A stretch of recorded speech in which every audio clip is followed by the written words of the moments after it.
There we go. Okay. It did the thing. We are live. Let me make sure we this should be doesn't going make live. noise. There we go. We're live. Woo! Hi. Okay. So now, all right. So go ahead and introduce. Hi, I'm James Pino, and this is my dad. You don't get to know his name. It's a secret. It's probably Nutcase. It's probably somewhere. Anyway. Looney butt. Today we'll be doing the second podcast for my second day of Costa Rica, and the first and the third overall podcast for my Costa Rica trip, which was a very exciting thing for me. I saw 100 new species of bird along with many other animals, and today I will tell you about some of them. Okay. All right, we're ready. And today we're totally ready because, we don't have a second camera at the moment, which eventually we will. But check this out. Ta-da! And look at this epic picture I took.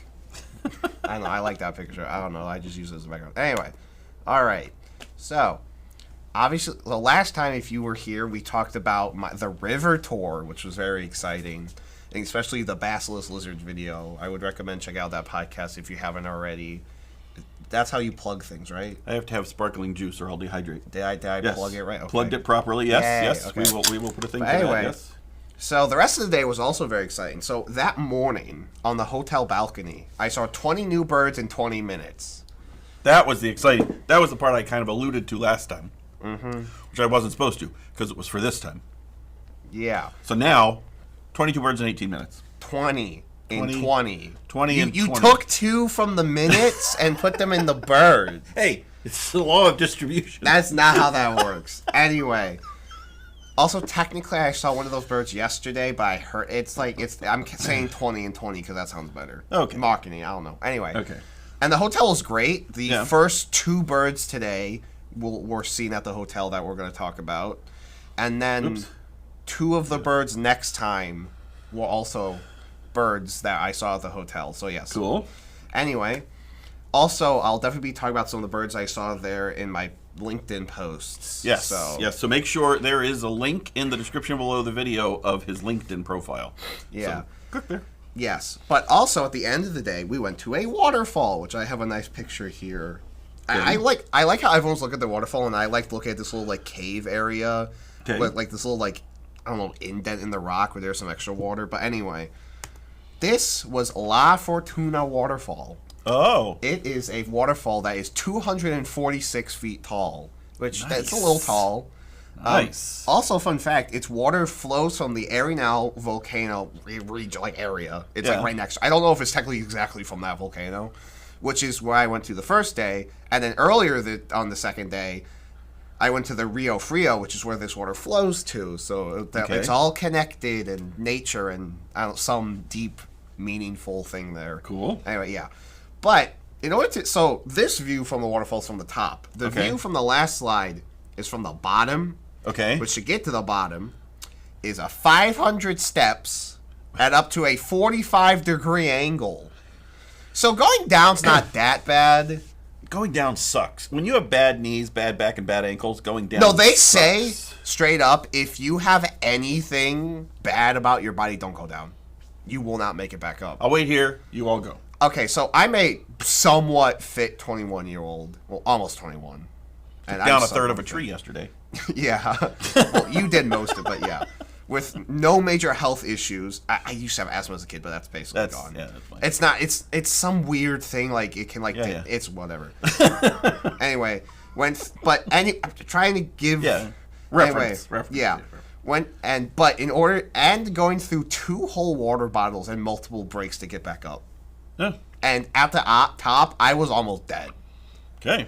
And so, I barely made it. Yeah. I'm not, the fittest person on the planet, but, if I barely made it. I was not going to make it. But you can see, there's still a nice view from the top. Yeah. And if you can't go down there, there are some pretty views. Pretty views down And you bottom. can't swim down there. Yeah. I'm going to be honest, I don't get why you would. You can't go up to the waterfall because it's really fast and rapid. You kind of have to just be in the Oh, it's not like a gentle, go wash your hair in the water thing. Okay. No, you would die. This wouldn't be like in a movie where they're No, on I don't. on an island abandoned. So, yeah, you're just, in the river. There was people swimming in rivers all over. I'm like, why? I don't know. That's just me. I'm like, what's so cool about swimming in a river in Costa Rica? It should. Anyway, Some people may enjoy that. If you enjoy that, please feel free to. I swim said in the I don't get it. Yeah. I didn't say you can't do it. Okay. Anyway, now on to the actual interesting part of the trip: the birds. Okay. So first up, we have quite the interesting little bird here. I didn't get a photo of it, so you're gonna have to stick with Wikipedia photos. But, too Okay. bad. Anyway, so I have to get through.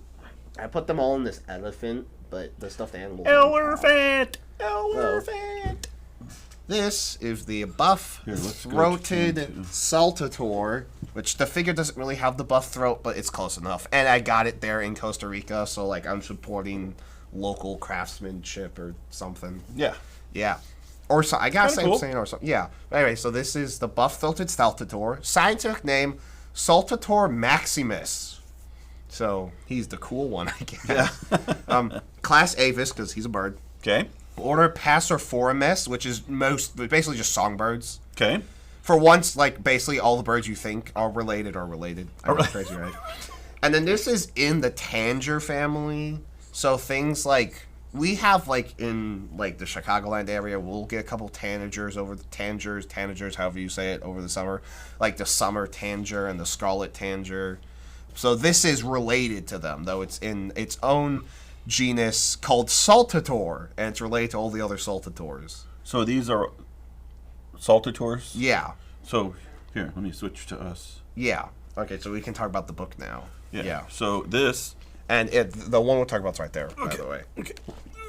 All the birds in the world. So yeah, right here is the buff-throated saltator. You can see found in Central and South America.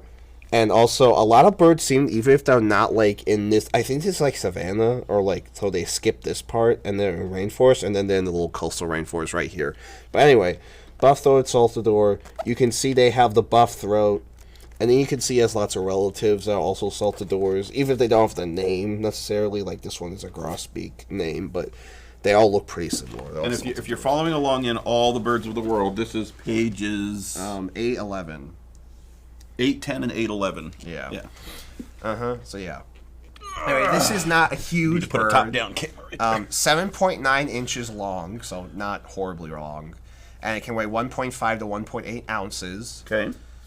Again, not that heavy. They are omnivores, though I do believe they do have a slight preference for fruit, but they are omnivores. Okay. So, like with anything, they may be a fruitivore if there's fruit around. Yeah. So that would be their choice. That would be their preference. Yeah. But really, they will omnivore. Yeah. Just like bears will typically be meat eaters. Meat eaters, but also they like berries. Especially up here, not down there in the tropics, but up here in like the States, if a bird's year round, they'll often eat like fruit during summer, but then in winter when all the fruit goes away, they'll eat like bugs and stuff. Yeah. So everything is a little opportunistic when it comes to survival. yeah.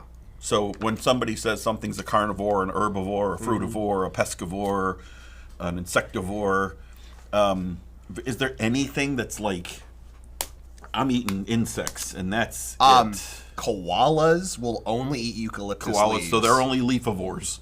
No, eucalyptus eucalyptusivores. And they have to be on the branch for them to recognize that they're leaves. Yeah. I love this little short series where they like make animals living like human lives, but they use it for education. And there's a koala at the restaurant, and the weasel serves him a bowl of leaves, and the koala's like, "Where's my food?" And the weasel's like, "It's right there." And he's like, "No." It's really funny. Yeah. Anyway, That's like a Sesame Street skit with Grover and that waiter guy. oh my God. Anyway, so buff-throated saltador can live in savannas, rainforests. I was in a rainforest when I saw it. So this was at the hotel. So You were primarily in rainforest, really. I mean, there was some times we went to other places. Like there's also Costa Rica has a lot of dry forest too. Okay. Which is the same thing, but there's less rain. And so the outskirts of the rainforest, probably. no, like the lowland, like the Pacific coast is a lot of dry forest. Okay. But that's later in the trip. Yeah. And then also cloud forest or just rainforest, but up in the clouds. They're real. Like, it's colder up there, and obviously there's other differences. So all rain is clouds that got tired and fell. They just got tired of hanging out. One way to say so it. those are still in the rain, just energetic, like rain that's like feeling good, still getting up, jogging 10 miles a day, thing. And then you go down in the other rainforest, and the rain's like, I'm done with this. I'm just gonna eat the donut. It's also rains up in the cloud forest, though. It's always raining in the cloud forest. You're standing in rain.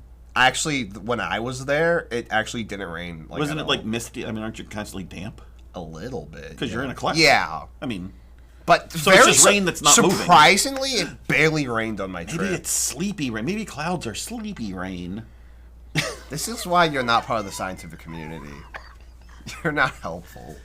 Anyway, I'm trying to some build other a facts mental about picture of the experience. So other facts about this bird, it prefers denser vegetation, which is probably why I didn't get a good photo of it, because it kept hiding. Yeah. They'll forage in mixed species flocks, which makes sense. There's so many species in the rainforest. Sometimes, even where we live, certain species will just hang out together. Yeah. Just because, safety in numbers, and the selfish herd hypothesis where, the whole saying about the bear, like, as long as you're faster than the guy next to you.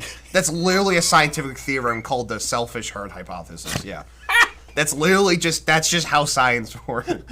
Anyway, these guys will also stay in mated pairs where they'll actually duet with each other to communicate, bond, and defend territory. So is that where they each sing something different? They sing back and forth. But something not the same, not like mimicking the same tune. Like they're literally like one's harmony and one's rhythm or something. One's something like that. But interestingly enough, they're not actually exactly sure if it's the mated pairs like I just described, or if it's males that are like competing. Oh, okay. So what's interesting is that they really don't know. Like they know they duet. Right. But they're not exactly sure if it's mated pairs or competing males. And it's actually something they want to study. So it could be like. Yeah, it could be that. It could be like yeah, dudes. That's what song sparrows do. So, this is a tangent, but it's really funny. So, song sparrows, they're a small sparrow around here. They have lots of songs. Yeah, and they have hence the song name. sparrows. Yeah. So, if two males are in having the territories next to each other, and one sings a song, and one sings also they like memorize the songs of all their like neighboring territory guys. Okay? Right. So if one sings a song and his neighbor sings a song that's not in this guy's repertoire, right, then it's chill. Like, they're not bugging each other. If one guy sings a song that, like, I think it's, like, they both know, like, from other people or other birds, then it's, like, they'll stink eye at each other. So, okay. So this is kind of like, pick a country, France, okay? Say you're an American and you go to France and you speak English, and they're like, okay, well, American, but we'll deal with that. But if you go to France and speak crummy French, it's like, oh, you Americans. I'm not there yet. So, because that's it. Like the bird, as long as this bird's speaking English and this bird's speaking French, they're like, okay, well, we'll figure it out. But if this bird tries to speak French and does it like crummily, then this bird's insulted. Well, wait, can I finish? Because I didn't get all the way through, and now you've ruined everything. No, I ruined everything. Okay, go ahead. So, basically, yeah, that's a good comparison. So, if one song sparrow... Oh, no, this is how it goes. So, if one song sparrow sings a song... Yeah. And this song sparrow sings a song that the other bird doesn't know... Right. Then it's chill. Yeah. If this bird sings a song... And then this bird sings a song that they both know, but not that song. Right. They're kind of giving each other the stink eye. But if this bird sings a song, and that bird sings the same exact song, they're about to fight each other. Yeah. The international travel of avians. The international politics and diplomacy of being a bird. So, fun fact, on Wikipedia, it will tell you that the current hypothesis is the male hypothesis. But if you go and look at other sources, it's actually debated. So, see, you can't always trust Wikipedia. Yeah. But Wikipedia has all its sources, so you can just check the sources on Wikipedia. That's the thing. So, yes, always check your sources. That's when you use AI. I do this all the time. I'll ask AI to do research for me, so that then I can go. It finds everything in the trillions of websites. Then I can go check the validity. Basically, of those you websites. use it as an advanced search engine. Yes. Yeah. Okay. As a distillator. Distiller. A distiller. Okay. Distillator. Distillator. All right. Anyway, on to the next bird I saw. This is a very interesting bird. Okay. And I get to talk about stuff I learned in avian bio. Okay. So this is the red-legged honey creeper. Now, Okay. a couple things. This figure's great, except the legs aren't red, which Okay. is the big thing. Because this species is sexually dimorphic. Okay. The red-legged honey creeper, where the males are blue. Very blue. If you see on my PowerPoint slide, if you're watching this, or if you're not, look it up. Yeah. Not to be just if you can't see it, look it up. Yeah. If you want to see it, I guess. Or if you're listening to this audio, go check out the YouTube channel. Yeah, that's what I should. Then have you'll said. see the. Yeah. See, I'm somewhat good at this plugging thing. I don't know. Anyway, so the males are blue, like bright blue, and they also, if you see the images, they kind of have like a turquoise little cap. But the females are green. Like just green, basically. However, they both have red legs, both sexes, which is why they're called red-legged honey creepers. Okay. Because I remember I told you the name of this, and you looked at it and you're like, "That's what they named it after." Yeah. But no, it makes sense because both sexes have the red legs. Okay. So red-legged honey creeper, class Avis, order. It's the same as the last one. Order Passiflora, family Theropidae. So it's in a different genus, but they're both tangers. But if you've seen the pictures, you can see they're very different. So there's a lot of diversity in the tanger family. Okay. Anyway, length's 4.8 inches, really small. 0.49 ounces. This is even smaller than the Saltador. This is a little guy. They're omnivores, but again, fruit preference, but they are omnivores. And also, both these fish will also eat nectar, by the way. So a lot more birds than you think would actually eat nectar. They have to be kind of small to do that. Yeah, but like the songbirds. Songbirds. Okay. Yeah. Yeah. I mean, like a robin's not eating nectar. I mean, there are exceptions to the small things are pollinators rule. I mean, Ethiopian wolves are actually pollinators. Oh, I've been thinking. Yes, I was thinking eat. Pollen. Eat nectar. Nectar, No, nectar, so not pollen. the plants make the nectar, so the animals will come and get the pollen on them, and then go to other plants to eat more nectar, and then bring the pollen because the pollen has either the eggs or the. I think it's the sperm specifically. It's the male component that they're transferring. I think so. To the female component. Yes, but usually flowers have both. Yeah, it's just they. Yeah. But bringing with yourself's not a good idea. But for diversity. Yes. So is that why the flower doesn't fertilize itself? Yes. Even though it has both? It's trying to get genetic diversity? Yes. That is smart. I just figured that out. Good job. Wow. Welcome to the club. I should write a paper. No.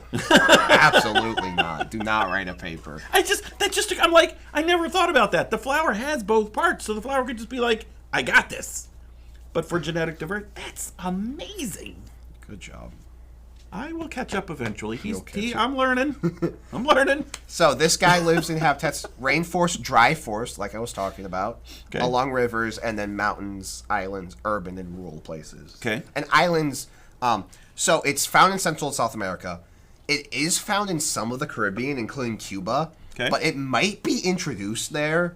It's been there for so long, we're not actually sure if it showed up on its own or if we brought it there. We're not sure. Okay. Realistically, at this point, is there anything that hasn't? Is there anywhere that doesn't have an introduced thing? Technically, there are very specific islands where we've taken everything out that we've introduced. Okay. It's really hard. So usually it's like, for example, a lot of places is like here's a good example. The Guam birds. So the Guam kingfisher and the Guam rail are both extinct in the wild. Okay. I think they technically just been reintroduced, but I'll get to that. Okay. So we drilled into extinct because of all the invasive, rats, mice, snakes, all that. Yeah. Cats are horrible for birds. If they're outside, if you have an indoor cat, it doesn't matter. Right. Don't let your cat outside. It's bad for them. It's bad for the environment. Right. It's bad for a lot of reasons. Right.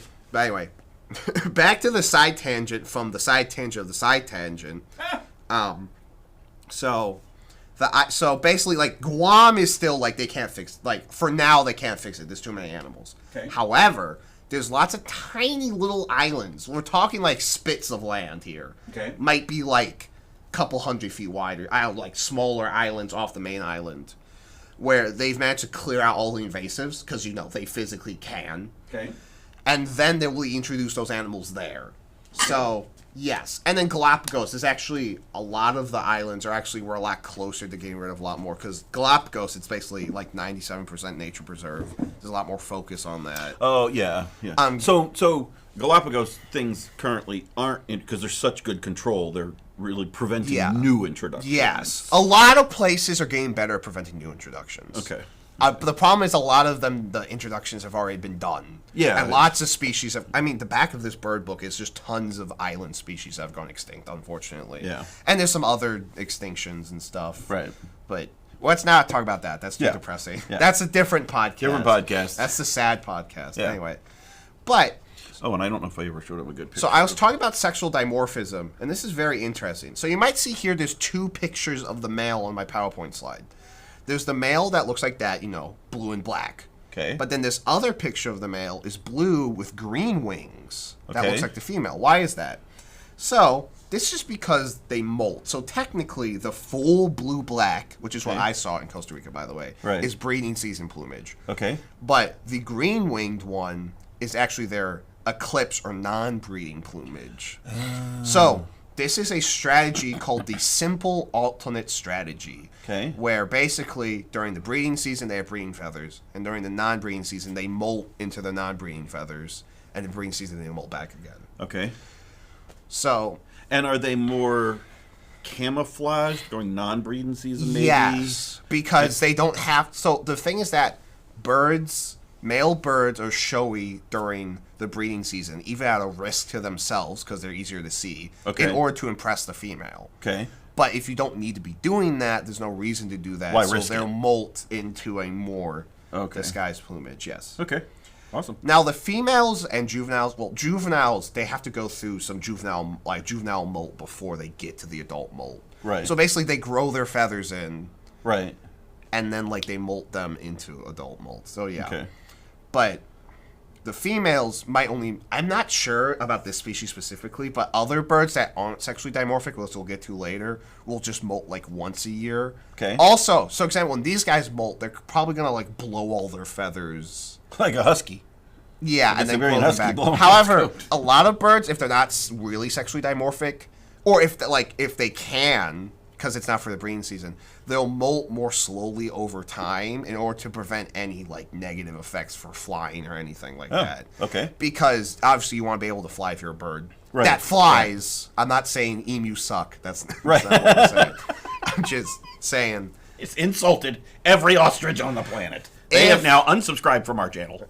if you can afford it, it's better to molt slowly over time. Yes. Yeah. Yeah. Okay, so yeah, those were 2 of the birds I saw at the hotel. I actually saw a male and female eating from a bird feeder. I have a video. I tried to get it on the PowerPoint. It wasn't worth it. Okay. Maybe that'll be some behind-the-scenes footage. I don't know. Okay. Anyway, so these were the 2 birds I saw at the hotel. Then, so on the way to the river tour, we stopped at a restaurant, okay? Right. We stopped to go to the bathroom, but we actually ate on the way back, but it was the same place. Right. And one of the birds I saw there was this guy. Now, Peacock. you may be confused. I'm in Costa Rica. Why was there an Indian peafowl in Costa Rica? He was on holiday. Let me explain, okay? So, as you may know, a lot of people, I'm not sure a lot, but people do own peafowl. Yeah. Indian peafowl as just a pet. Yeah. But the thing is that everywhere, even in the States, even AZA zoos, they're not exactly just kept in a habitat or in a cage. They're kind of allowed to just exist. Even at Brickfield Zoo, AZA accredited zoo, this is completely acceptable by any ethical metric. They're allowed to just walk around. They can even leave. They usually don't because they have food and shelter. Why would you leave? Right, yeah. Also, food, shelter, mates, literally every... I'm like that. Food, shelter, mates... everything you need is right here. Why would you leave? Yeah. So they're called semi-domesticated, where they're not domesticated, they haven't changed. They're not exactly. They aren't coming up to us and interacting and snuggling up and watching television with us. Yeah. Or hanging out at the dinner table. They haven't evolved Right. dogs' eyes are specifically evolved with extra whites and big staring to like make us like them. To get sympathy. Yeah. So like there's like domesticated animals evolve specifically to be domesticated. But these guys have just learned to live within a domestic environment. Yes. To take advantage of. Yeah, to capitalize on or take advantage of. So also you can see the top picture's from Wikipedia, but the bottom picture is actually the female peafowl. I saw a male and female. I didn't get a good picture of the male, but the bottom picture is of that I took of the female. You can see she's just right there. Yeah. I mean, also I will say this was specifically interesting because these two live next to an outdoor restaurant, so they're probably like free food. Free French fries. We did not feed them because that's not healthy for them. But right. yes. I'm sure they get scraps. Somebody drops them. Also, most of the food in Costa Rica is probably actual food. Yeah. So, especially where we went to the restaurant, so they were probably. I was just having that discussion with friends 45 minutes ago about chocolate in America compared to chocolate all over Europe and the other countries and the other regions. That their chocolate is actual chocolate. Yeah. And ours is not.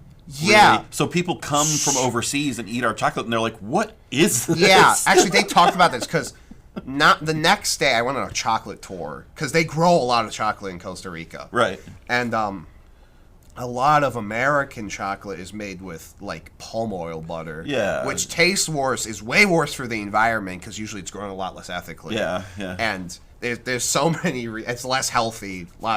So people from almost anywhere else in the world, but particularly kind of that European, Germany and that kind of region that's known for its chocolate, they come here and they're like, "Why do you eat this?" Or if you're from Costa Rica, where they grow the actual chocolate, they have actual chocolate. Like no, they're growing it. Right. Yeah.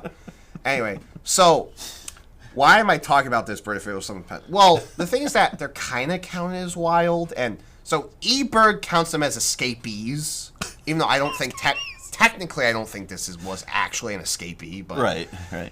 But Merlin lets you put it in your life list, and well, it was there, it was in the environment, and I saw it, so I counted it. Yeah. Maybe you don't count it, and that's fine, but I saw it. It's how you decide to record it. So, it's like when we go to Brookfield Zoo. Yeah. I mean, there's peacock and peahen everywhere. Yeah, but and they're just wandering about, but they're never going anywhere because they've got it made. I don't count zoo animals whenever I do e-birding. Yeah. But I count wild animals, and then peacocks are kind of the special exception where it's like, if I see one, I'm going to log it. Right. I mean, it's because it's there by choice. Yeah. It's especially in Costa Rica, like, there was no... I didn't even know if they were... I assumed they were owned by someone, but, who knows? I don't know. It could have been... Because I know there are places in Costa Rica where there's very small populations of peacocks. Right, So, sure. Who knows? Yeah. But also, we were talking about the sexual selection. Mm-hmm. So there's two hypotheses, and the peacocks are a very good example of this. There's the handicap hypothesis, where it's like, it's hard to live with this when people are trying to eat you.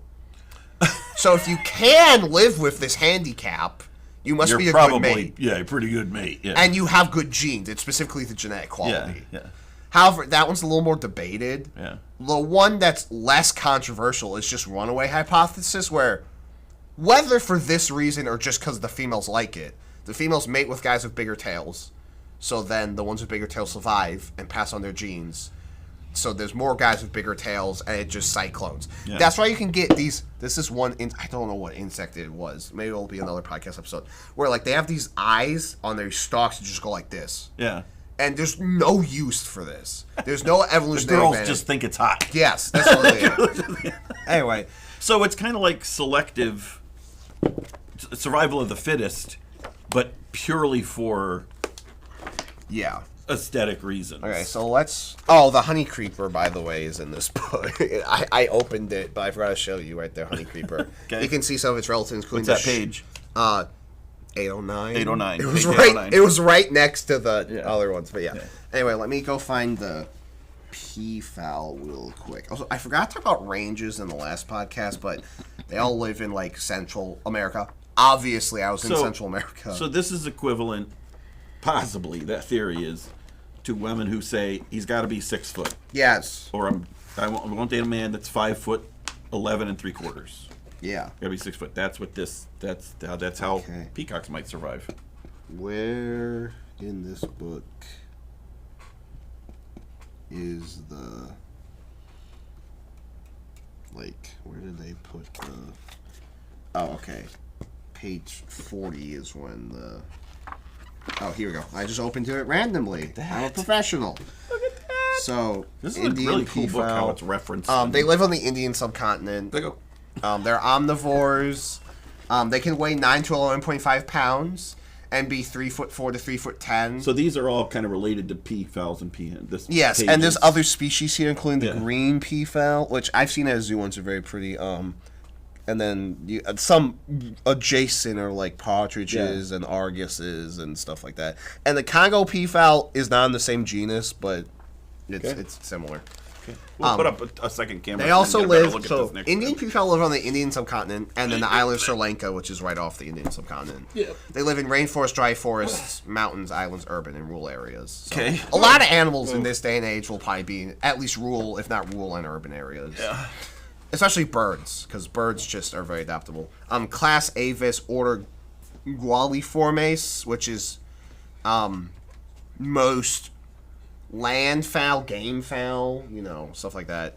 And then finally, the family is Phasnidae, so pheasants and their adjacents. So yes, they are related to pheasants, which I feel like you might be able to tell that at a glance, but yeah, they are somewhat related to pheasants.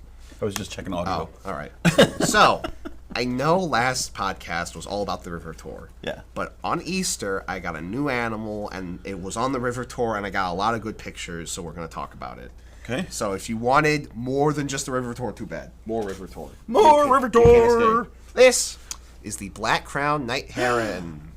Oh, side note, I've seen one of these. We both seen these. We've seen these all the But time. we've seen them in Louisiana too. You Yes. go down to Louisiana, you don't get eaten by You're the not gonna big get eaten. lizardy sharp teeth things in the water. Alligators, Yeah. which are not lizards. You could see one of these not getting eaten by one of the lizardy sharp teeth things Okay. in the water. Yeah. So this is the black crown night heron. I love this plush. Yes. So black crown night heron. So black crown. And this they're bigger than this, but not a ton bigger Not a ton than bigger, no. this. Yeah, a Length little bit 1 bigger foot than 11 to 2 foot 2. Yeah. Weight of 25.6 to 35.8 ounces, and a wingspan of 3 foot 9 to 3 foot 11. this. And they really are like solid black back here. Yes, and they have the black crown, which Yeah. is where they get their name. I know, crazy. Crazy. Class Avis, order Pelicaniforms.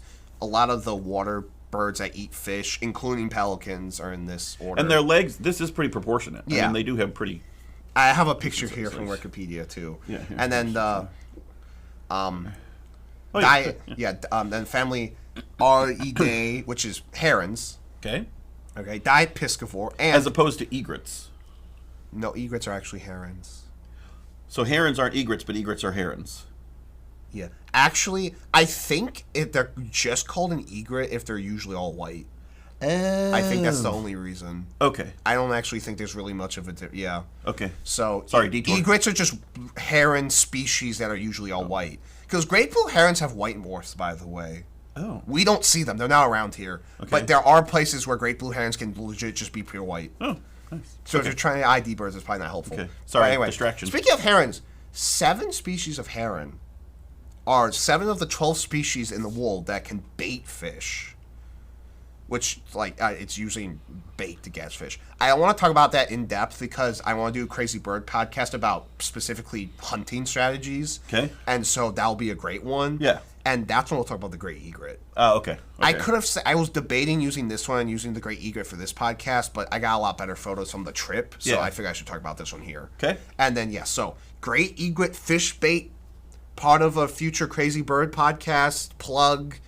Oh my god. Plug. Yeah. Anyway, so these guys live everywhere. Okay. Every continent except Australia and Antarctica, along with many Southeast Asian, Caribbean, and Mediterranean islands, and on Madagascar. Okay. So black-crowned herons are everywhere. Okay. They can live in swamp, marsh, river, lake, salt marsh, mangrove, sandy coast, island, urban, and rural environments. So they can also live in a lot of different types of habitat. Okay. Which might explain why they're found in a lot of places too. So overall the species is least concerned. They're everywhere, they're doing quite well. But in certain areas they are endangered, including Chicagoland. They've been, such urban development has been pushing them out. However, Lincoln Park Zoo has a yearly full wild nesting colony that comes in and nests over their children's zoo. Oh, yeah. Yes. Yeah. So fully wild. Okay. The National Zoo has a similar one, by the way, apparently. Okay. So these are complete wild populations that nest at these zoos. Because zoos are... when you go to that building... No, it's the Children's Zoo. Yeah, you go to Children's Building. As you walk in the little path, there's all tree covered, and they're pooping on you. Yeah, lots of black-crowned night herons. Yeah. So yes, and also they just added the Wild Mile a few years back, which is part of the Chicago River. They're making like nature focused. Yeah. And when we went kayaking there to do a trash cleanup at See It, we saw a black-crowned night heron. So yeah, they are coming back. So that's cool. Yeah.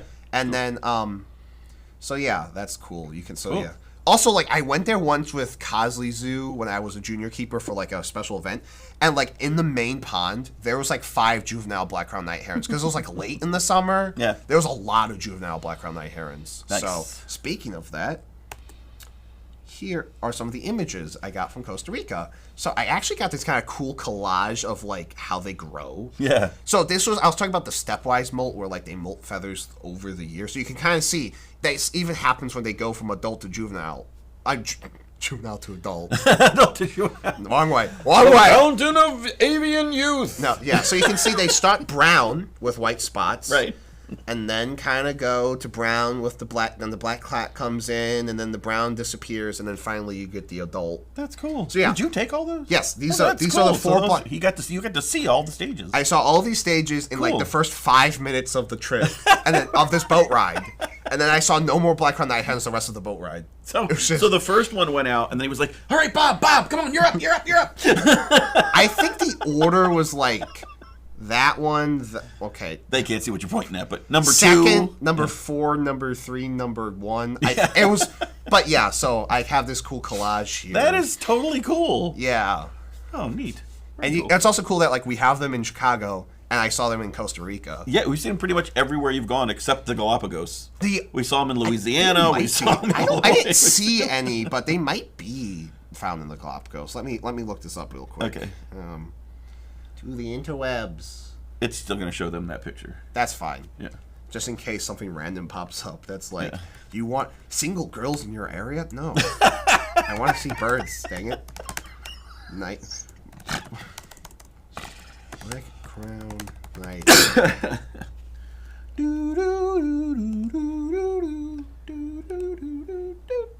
Wow. It's like a frog and 3 lizards in my throat. It's the black-crowned night heron, Galapagos. Galapagos. No, black-crowned night herons are not on the Galapagos. Oh, the yellow crowns are, but not black. But everywhere they are that we've been, you've seen them. The only 2 herons that have been everywhere I've ever gone that I've seen are great egrets and great blue herons. Nice. There is no escape. There is no escape.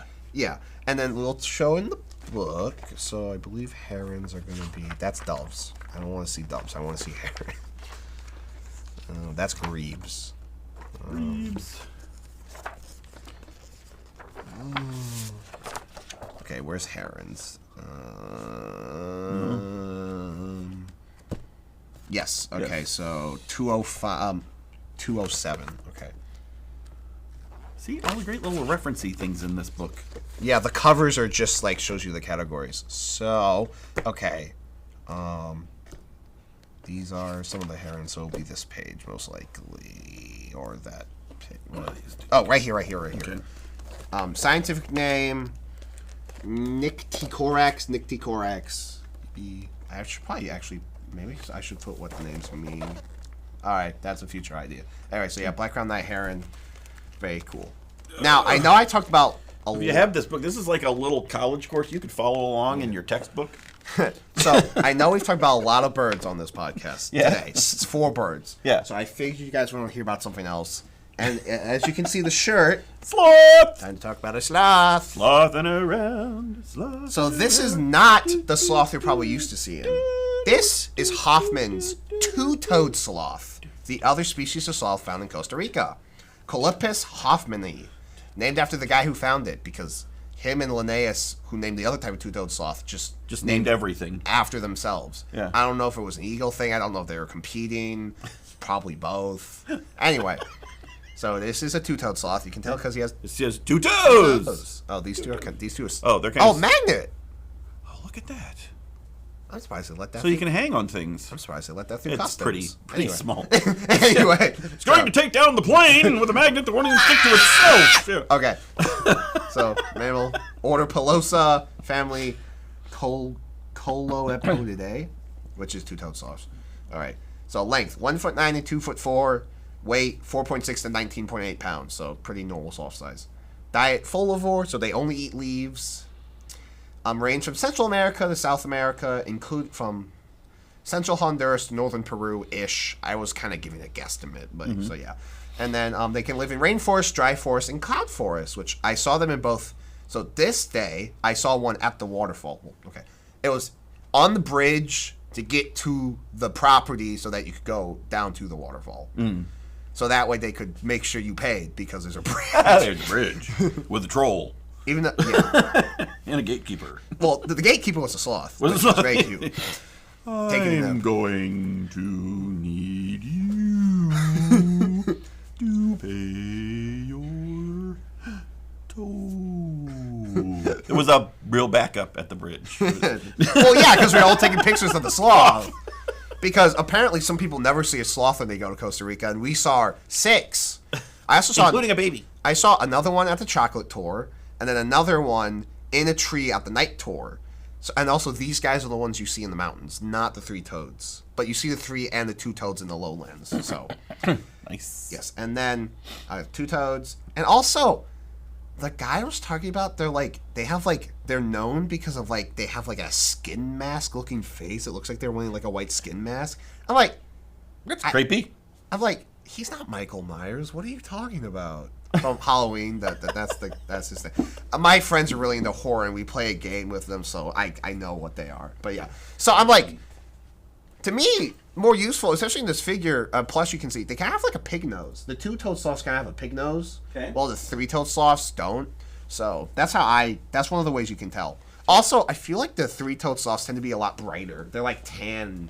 Yeah. While the 2-toads are tan, while the 3-toads tend to be more dark browns and stuff. So they have blondes and brunettes, but no redheads. Also, the 3-toed sloths tend to have, I think, of the 4 species, 3 of them have a mask, like eye-striped mask. Oh, okay. So I don't know what they're talking about a skin mask with these guys, but yeah. Creepy. So yeah. Also, I have seen pictures of these with moss on them. It's not as common, but you can find these guys with moss on them. So, because I know we were talking about that last time we were talking about sloth. Yeah. So yeah. Cool. So that's the 2-toed sloth. Nice. So yeah, that was day 2 in Costa Rica. Sloth at the waterfall. Lots of cool birds. I did it. So I've been putting little just joke notes on these end slides because I can. And this time, my joke notes in avian biology class, I had kids write in my response, "You should not end with just the end." And I said, "This is my PowerPoint, so too bad." So this is the end. Too bad. You're not getting. I don't care if this is not good marketing or whatever. This is what you get. This is what we're doing. So if you ever pay attention, last time I went on a rant with this end slide. That was crazy. So yeah. So that was my overall day 2 in Costa Rica. Nice. Next time will be day 3, which will be very exciting. Cool. I know you'll be excited because there will be murder pigs involved. Murder pigs! Yes. And then, not that I got a good picture of them at all. I actually thought I missed them, and then I checked the picture. I'm like, oh, I see a little brown dot. But yeah, so we'll talk about that. Some more birds. Another toucan. I know people like toucans, so yes. So you can look forward to that. Probably later this week, actually, because we're thinking of trying to do it before we go. Because next weekend, we're doing a big zoo trip.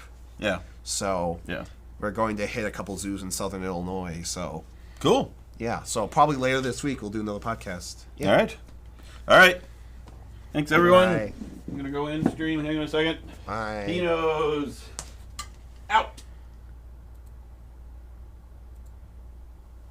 How long was that stream? I will tell you. Because the last